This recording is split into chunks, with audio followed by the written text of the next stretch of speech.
ఆంధ్రప్రదేశ్లో 2014లో తెలుగుదేశం పార్టీ కూటమి గెలిచింది. 2019లో వైఎస్ఆర్సీపీ విజయం సాధించింది. 2024లో మళ్ళీ కూటమి చేతికి అధికారం దక్కింది.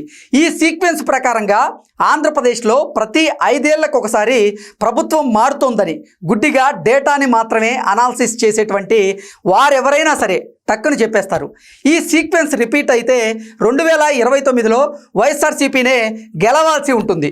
ఒక ప్యాటర్న్ ప్రకారంగా ఆంధ్రప్రదేశ్ ప్రజలు అధికార పార్టీని ప్రతిపక్షంలోకి, అలాగే విపక్ష పార్టీని అధికారంలోకి తీసుకొస్తారనేటువంటి కాన్సెప్ట్ మీదే వైసీపీ గ్యాంగ్ మొత్తం ఆశలు పెట్టుకుంది. అదే ఆశతో ఈసారి మేం గెలుస్తామని చాలామంది వైసీపీ నేతలు బలంగా నమ్ముతున్నారు కూడా. అయితే 2014లో రాష్ట్ర విభజన తరువాత చంద్రబాబు గారి నాయకత్వంలోని ప్రభుత్వం అధికారంలోకి వస్తేనే రాష్ట్రం బాగుపడుతుందని ఆయన గెలిపించారు. 2019లో జగన్మోహన్ రెడ్డి ఒక్క ఛాన్స్ అని అడగడంతో పాటుగా తెలుగుదేశం పార్టీ, జనసేన విడివిడిగా పోటీ చేయడంతో వైసీపీ భారీ మెజార్టీతో గెలిచింది. కానీ 5 ఏళ్ల జగన్ పాలన చూసినటువంటి ఆంధ్రప్రదేశ్ ప్రజలు చారిత్రాత్మక పరాజయాన్ని వైసీపీ చేతిలో పెట్టారు. 2019కి ముందు జగన్ పాలన ఎలా ఉంటుందనేటువంటి విషయంపై ప్రజలకు అసలు క్లారిటీ లేదు.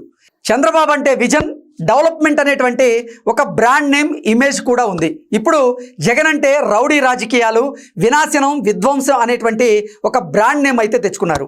విజన్, డెవలప్మెంట్ విధానాలు ఒకసారి ఓడిపోయినా మరో ఛాన్స్ ఇద్దామని ఎవరైనా అనుకుంటారు.